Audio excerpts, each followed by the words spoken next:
Genesis chapter 29. And Yaakov moved on and came to the land of the people of the east. And he looked and saw a well in the field, and saw 3 flocks of sheep lying by it. For out of that well they watered the flocks. And a large stone was on the well's mouth. And all of the flocks would be gathered there. Then they would roll the stone from the well's mouth and water the sheep, and put the stone back in its place on the well's mouth. So Jacob said to them, "My brothers, where are you from?" And they said, "We are from Haran." And he said to them, "Do you know Laban, son of Nahor?" And they said, "We know him." So he said to them, "Is he well?" And they said, "Well, and see, his daughter Rachel is coming with the sheep." And he said, "See, it is still high day, not the time for the livestock to be gathered together. Water the sheep and go and feed them."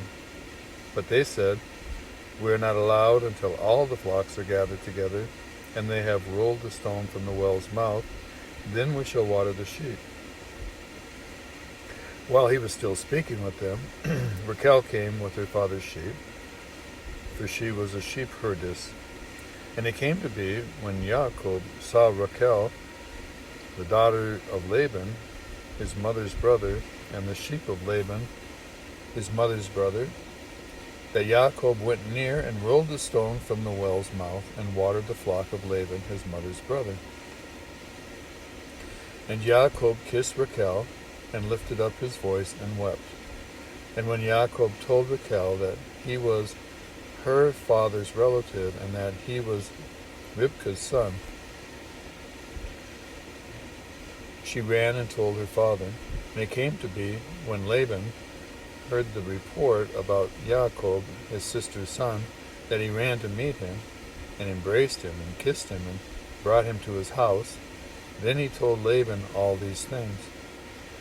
And Laban said to him, "You are indeed my bone and my flesh." And he stayed with him for a month. Then Laban said to Jacob, "Because you are my relative, should you therefore serve me for naught? Let me know, what should your wages be?"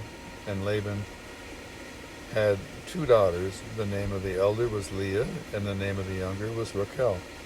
And Leah's eyes were weak, but Rachel was lovely of form and appearance. And Jacob loved Rachel, so he said, "Let me serve you 7 years for Rachel, your younger daughter." And Laban said, "It is better that I give her to you than that I should give her to another man. Stay with me." So Jacob served 7 years for Rachel. And they seemed to him but a few days, because of the love he had for her. Then Jacob said to Laban, "Give me my Asher, for my days are completed, and let me go into her." And Laban gathered all the men of the place and made a feast. And it came to be in the evening that he took Leah his daughter and brought her into Jacob. And he went into her, and Laban gave his female servant Zilpah to his daughter Leah as a female servant. And in the morning it came to be that, see, it was Leah. So he said to Laban, "What's this you've done to me? Was it not for Rachel that I served you? Why then have you deceived me?" And Laban said, "It is not done this way in our place, to give the younger before the firstborn.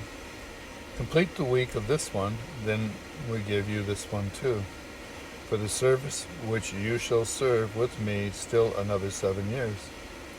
And Jacob did so and completed her week. Then he gave him his daughter Rachel too as Asher. And Laban gave his female servant Bilhah to his daughter Rachel as a female servant. And he also went into Rachel, and he also loved Rachel more than Leah. And he served with still another 7 years. And Yahuwah saw that Leah was unloved, and he opened her womb, but Rachel was barren. And Leah conceived and bore a son, and she called his name Reuben. For she said, For Yahuwah has looked on my affliction, because now my husband is going to love me. And she conceived again and bore a son, and said, Because Yahuwah has heard that I am unloved, he gave me this son too. And she called his name Shimeon. And she conceived again and bore a son, and said, Now this time my husband is joined to me, because I have borne him 3 sons. So his name was called Louis. And she conceived again and bore a son, and said, Now I praise Yahuwah. So she called his name Yehuda, and she ceased bearing.